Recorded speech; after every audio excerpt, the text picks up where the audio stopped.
Welcome to the DBSA Peer Leadership Center course, Protective Factors to Help Prevent Suicide, the Role of Peer Support.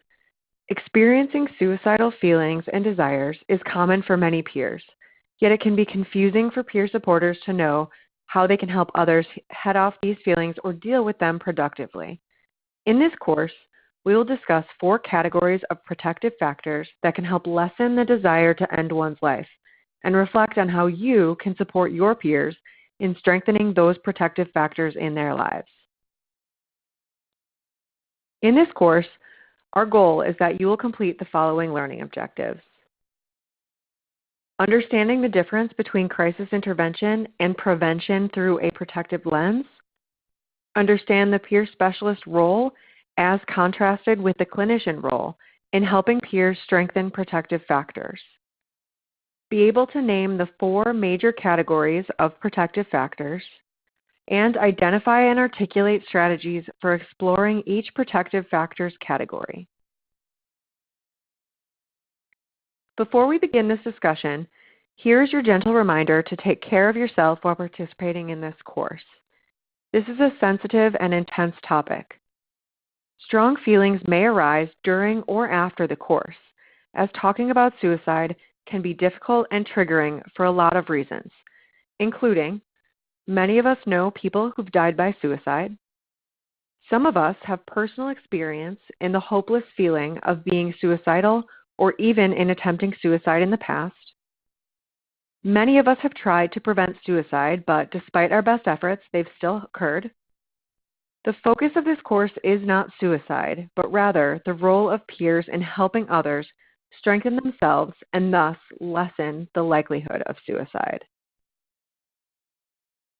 Let's pause for a moment to reflect on the best ways to take care of yourself while participating in this course. Please pause the video and turn to page 2 in your workbook to write down ideas for self-care.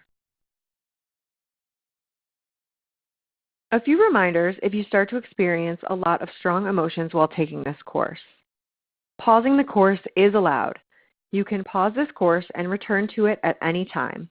Take your time with the curriculum if that is what works best for you. If you decide a break would be helpful, feel free to change environments, go for a walk, or step outside for some fresh air to clear your head. Is there someone in your support network that you can reach out to when you want to share feelings of this nature? Take some time to journal for what you are grateful for. In times of stress, reminding yourself of the positive aspects of life can shift your mood quickly. Let's talk about suicide. According to the National Institute of Health, suicide is the 10th most common cause of death in the United States. People may consider suicide when they feel hopeless and see suicide as their only option. Suicidal thoughts can be brought on by a mental health condition such as severe depression or substance use disorders, or by a major stressful event. Across the entire U.S. population, as reported by SAMHSA, Substance Abuse and Mental Health Services Administration, nearly 40,000 people in the United States die from suicide annually, or 1 person every 13 minutes. For every suicide completed, there are 25 attempts. There are 3.6 male suicides for every female suicide. In 2011, the latest year for which data is available, the highest number of suicides among both men and women occurred among those aged 45 to 54. The highest rate of suicides occurred among men ages 75 and up. Suicide was the second leading cause of death for young people ages 15 to 34. In 2008 and 2009, an estimated 1 million American adults attempted suicide. Suicidal thoughts are also a significant concern. Having serious thoughts of suicide increases the risk of a person making an actual attempt. In 2013, an estimated 9 million adults, 3.9%, aged 18 or older, had serious thoughts of suicide in the past year. Warning signs of acute risk. Individuals demonstrating any of the following warning signs should be brought to the attention of a clinician: threatening to hurt or kill themselves, or talking of wanting to hurt or kill themselves, and/or looking for ways to kill themselves by seeking access to firearms, available pills, or other means, and/or talking or writing about death, dying, or suicide when these actions are out of the ordinary. If observed, seek help as soon as possible by contacting a mental health professional or calling 1-800-273-TALK or 1-800-273-8255 for a referral. These signs and statistics can be overwhelming. As peers, we know both the negative impacts of hopeless feelings as well as the power of recovery and how small changes can result in a beautiful, new, hopeful path in life. This topic is most important because as peers, our work can help others find and strengthen hope. Let's talk about some of the different roles in addressing suicide. Family, friends, and peers play a significant role in suicide intervention, but there are 3 roles in suicide intervention that belong to others. Role boundary issues may occur if a peer takes on a role that belongs to someone else. 3 suicide-related roles belong to non-peers. Roles in addressing suicide. The risk evaluator is the role of a psychiatrist or other clinician to assess the level of suicide risk, identify treatable risk factors, and assure safety. Formal risk evaluation requires assessment and judgments beyond the scope of a peer.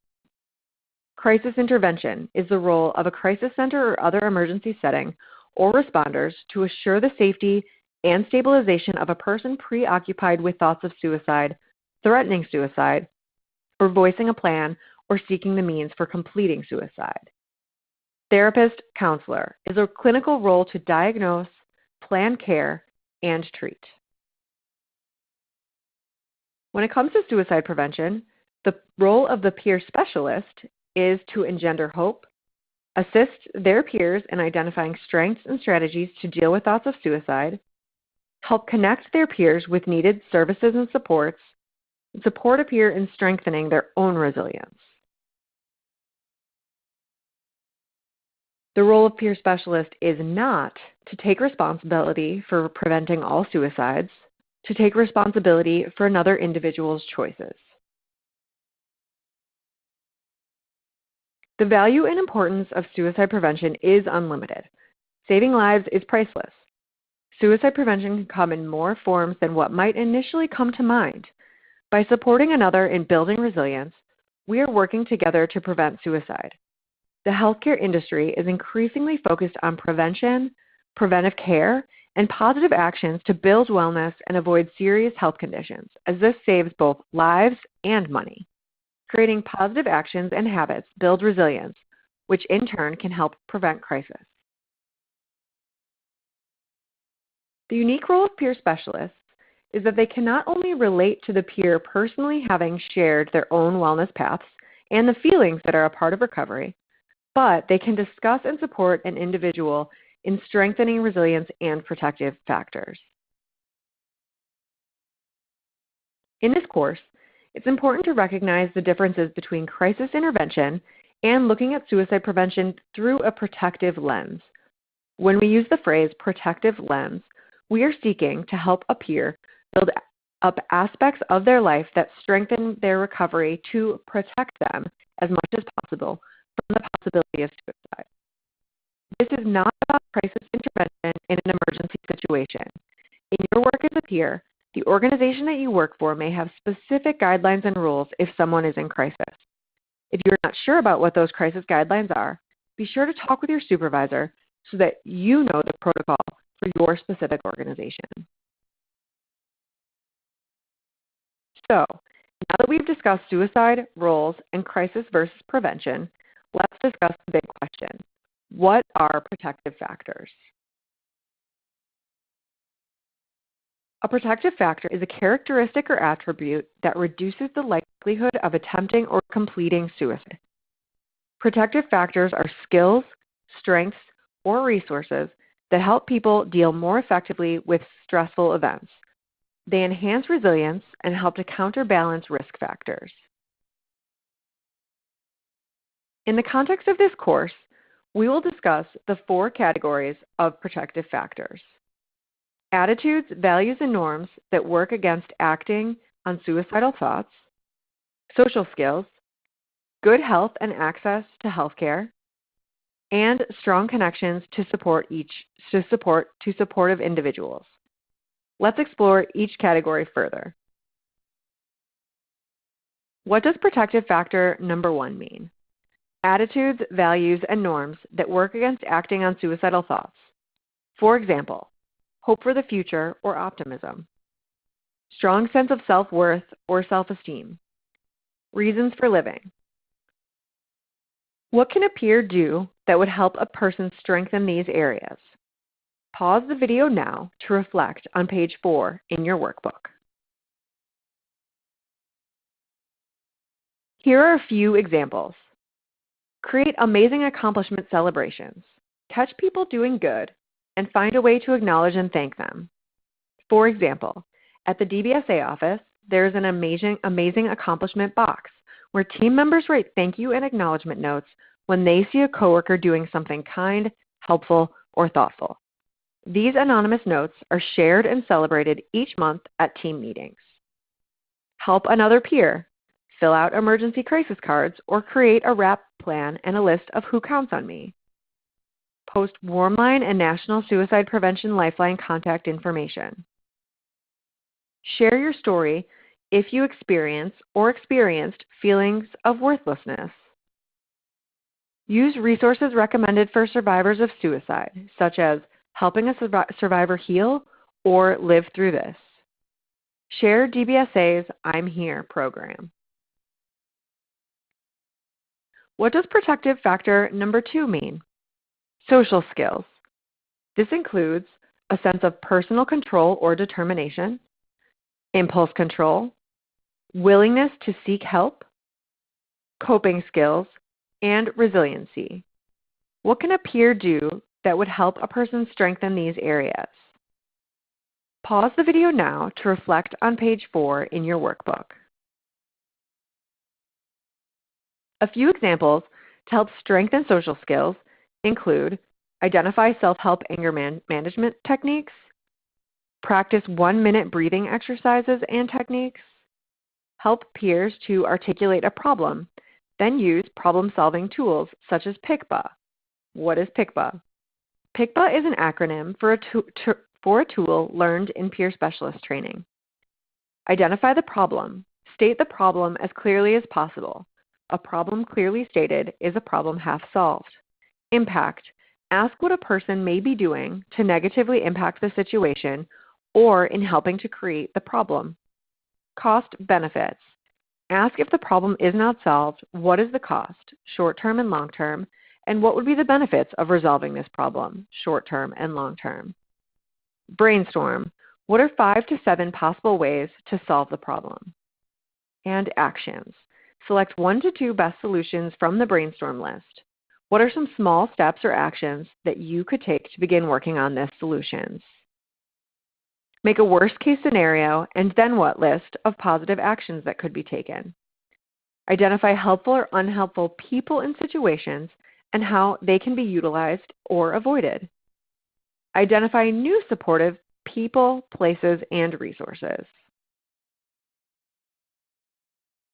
What does protective factor number 3 mean? Good health and access to mental and physical health care. This means medical consistency and a sense of the importance of health. Access to a variety of interventions and support for seeking help. A reasonably safe and stable environment. What can a peer do that would help a person strengthen these areas? Pause the video now to reflect on page 5 in your workbook.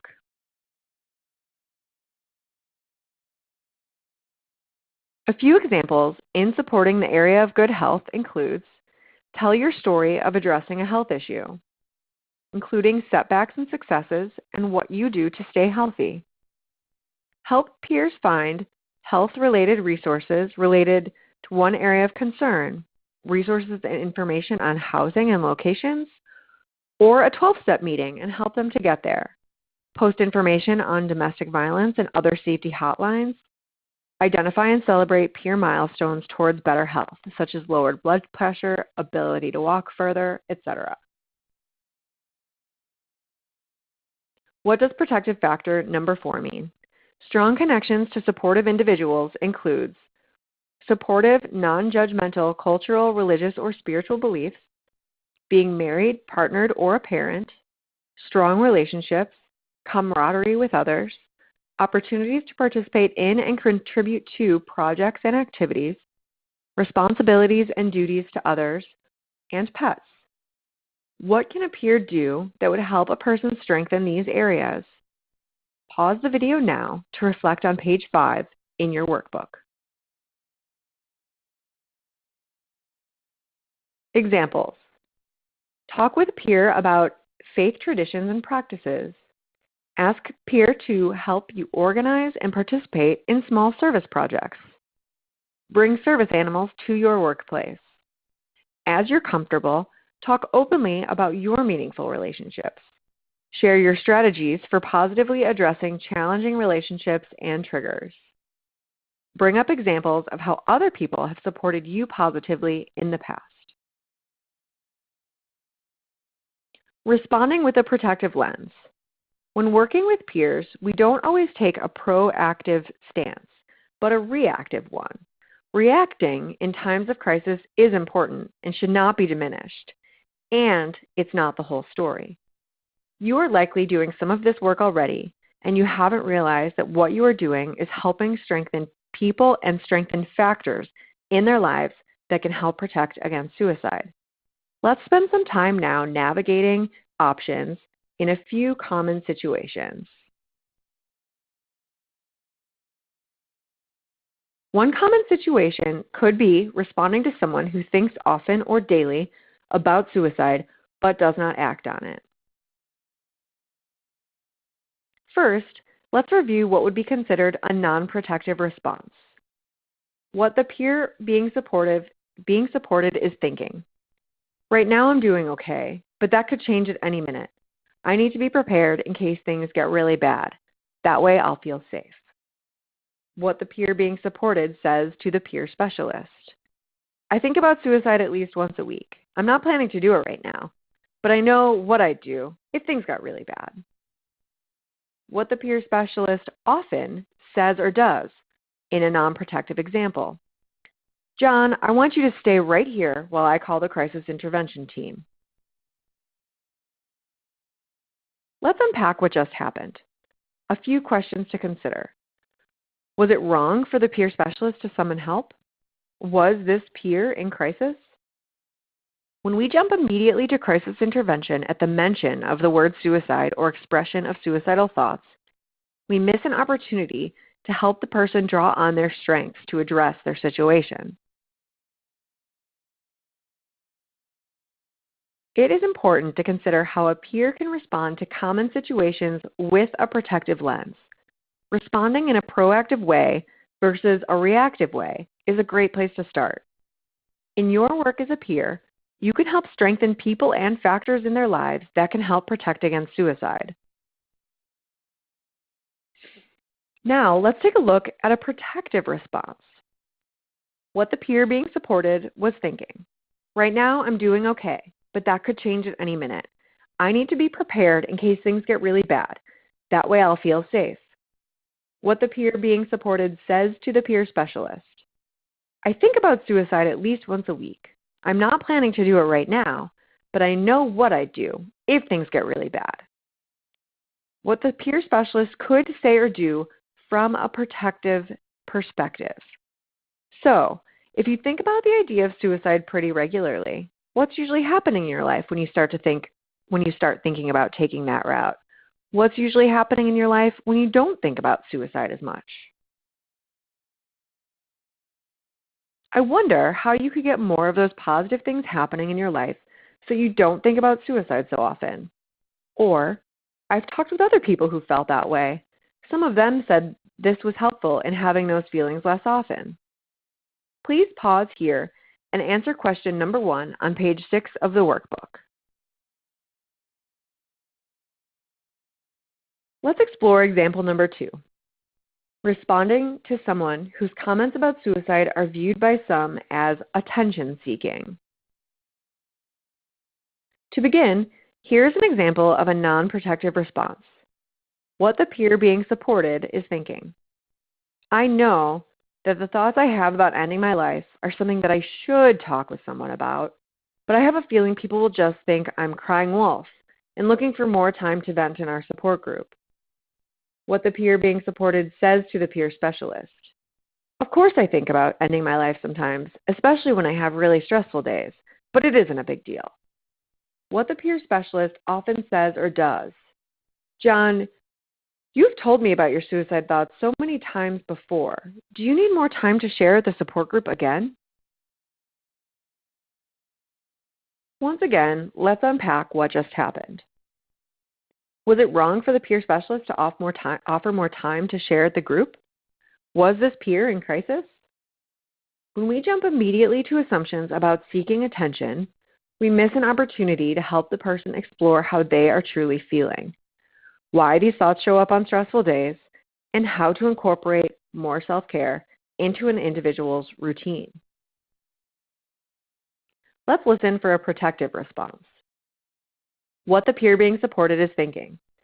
I know that the thoughts I have about ending my life are something that I should talk with someone about, but I have a feeling people will just think I'm crying wolf and looking for more time to vent in our support group.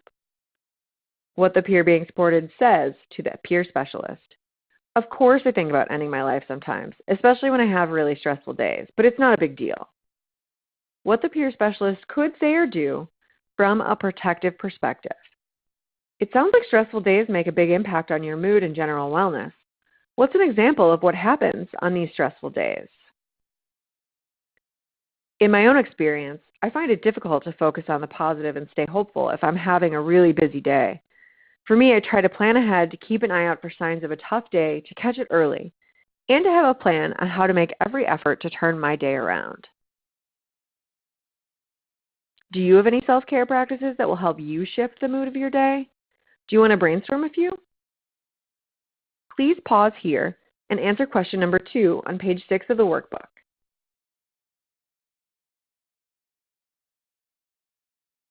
Now it's time to review the third common situation, responding to and supporting someone who has survived a suicide attempt. To begin, let's hear the non-protective response. What the peer being supported is thinking. I am a failure. I thought I was done with this pain and suffering, and now I just have to deal with everyone thinking I'm crazy. People keep telling me that my life has value, and I am a miracle, but I sure don't feel like one. What the peer being supported says to the peer specialist. Yes, I was in a bad place, but everyone expects me to just be happy now, as though everything is normal. Everything isn't normal. Nothing has really changed other than that people in my life are looking at me funny and like they're afraid of me. I do want to figure this out, but some days are more hopeless than others. What the peer specialist often says or does. John, do you feel like you are in an immediate danger to yourself or others? If you do, I can call the crisis team. Let's unpack what just happened. To unpack what just happened in this scenario, here are a few questions to consider. Was it wrong for the peer specialist to summon help? Was this peer in crisis? When we jump immediately to crisis intervention at the mention of the word suicide or expression of suicidal thoughts, we miss an opportunity to help the person draw on their strengths to address their situation. And now, a protective response in responding and supporting someone who survived a suicide attempt. What the peer being supported is thinking. I am a failure. I thought I was done with this pain and suffering, and now I just have to deal with everyone thinking I'm crazy. People keep telling me that my life has value and I'm a miracle, but I sure don't feel like one. What the peer specialist being supportive says to the peer specialist. Yes, I was in a bad place, but everyone expects me to just be happy now, as though everything is normal. Everything isn't normal. Nothing has really changed other than the people in my life looking at me funny and like they're afraid of me. I do want to figure this out, but some days are more hopeless than others. What the peer specialist could say or do from a protective perspective. Life can really feel strange in times like this. While you may not feel this way, I'm really grateful that we're sitting here having this conversation together and that you are here in general. In my own life, I found that connecting with others who understand the strange feelings to be really comforting. You mentioned that nothing has really changed since before your crisis. If you had a magic wand, what would you change? What would you like to be different now? Maybe we could come up with some ideas to help spark some hope in your days. Please pause here and answer question number 3 on page 6 of the workbook. How can you, as a peer, apply these methods in your role as a peer supporter? Please pause and take time now to reflect on page 7 of your workbook. Now that we've explored some common situations where strengthening protective factors could benefit the peer, let's consider what might be needed to apply them. What tools would you need? What policies might work against applying these methods in your workplace? How can you begin to talk about those policies with others? What other information and skills would you need? Consider the ways you can access the tools you need to begin implementing protective factors to strengthen the factors discussed in this course in support of the individuals you serve. Can you share these ideas and theories with your team? Are there trainings, brochures, or online resources that your communities can benefit from? Can you discuss protective factors and resilience with the individuals you work with and with your supervisor? Now that you're aware of protective factors and the impact they can have on one's wellness, what will you do to proactively share the importance of these factors? It's important to note that, unfortunately, suicide is something that can happen. How will you cope if someone completes suicide? Please pause and take some time to work through page 7 of the workbook. Remember, it's okay to wonder why. Anger is a very natural response. It is not your fault. Self-blame happens, but know that this was not your responsibility. Thank you for taking the time to explore and learn about protective factors in preventing suicide. We hope this Protective Factors course has helped you to understand the difference between crisis intervention and prevention through a protective lens, understand the peer specialist roles as contrasted with the clinician role in helping peers strengthen protective factors, be able to name the 4 major categories of protective factors, and identify and articulate one strategy for exploring each protective factors category.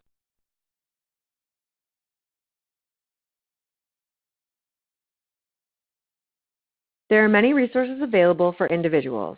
Please take time to review the resources shared here and on page 8 of your workbook. You never know when they might be helpful for you or a peer you are supporting. Thank you so much for participating in Protective Factors to help prevent suicide and the role of peer support.